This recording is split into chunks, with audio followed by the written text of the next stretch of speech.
Hinimok naman ng isang kongresista ang mga opisyal ng pamahalaan na naharap sa mga kaso na magbitiw sa pwesto bilang delikadesa at pananagutan. Si Sofia Potenciano sa detalye.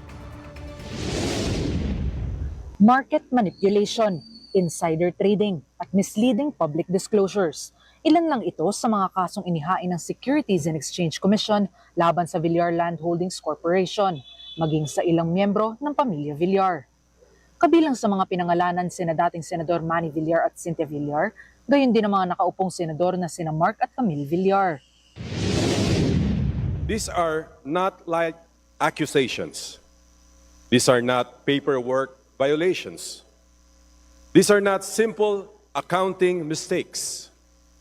These are serious allegations that strike at the very heart of market integrity. Ayon kay Las Piñas Representative Mark Santos, dapat magpakita ng delikadesa ang mga opisyal na nahaharap sa kaso sa pamamagitan ng pagbitiw o pansamantalang pagliban sa tungkulin.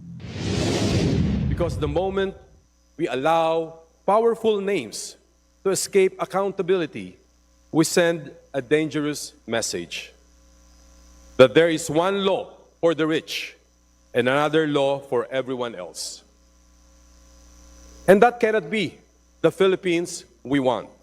Binigyan din ng kongresista na sa ilalim ng konstitusyon, maaaring humarap sa criminal proceedings ang mga miyembro ng Senado at Kamara. Aniya, may kapangyarihan din ang Office of the Ombudsman at Department of Justice na imbestigahan at sampahan ng nararapat na kaso ang mga opisyal na mapatutunayang lumabag sa batas.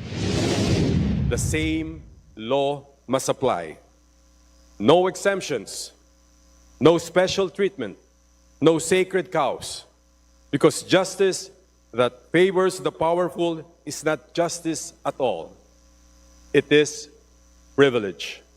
Sa huli, pinaalalahanan ni Representative Santos ang publicly listed companies na panatilihin ang katapatan, transparency at accountability dahil tiwala at pera ng publiko ang nakataya. The Philippines is not a playground for manipulation. Our economy is not a casino for insiders. And public trust is not for sale. Kapag patas ang laban, panalo ang bayan. Kapag malinis ang sistema, panalo ang Pilipino. And when the law applies to everyone, that is when democracy truly works. Para sa totoong balita sa Bagong Pilipinas, Sofia Potenciano, 13 sa tanghali ng Congress TV.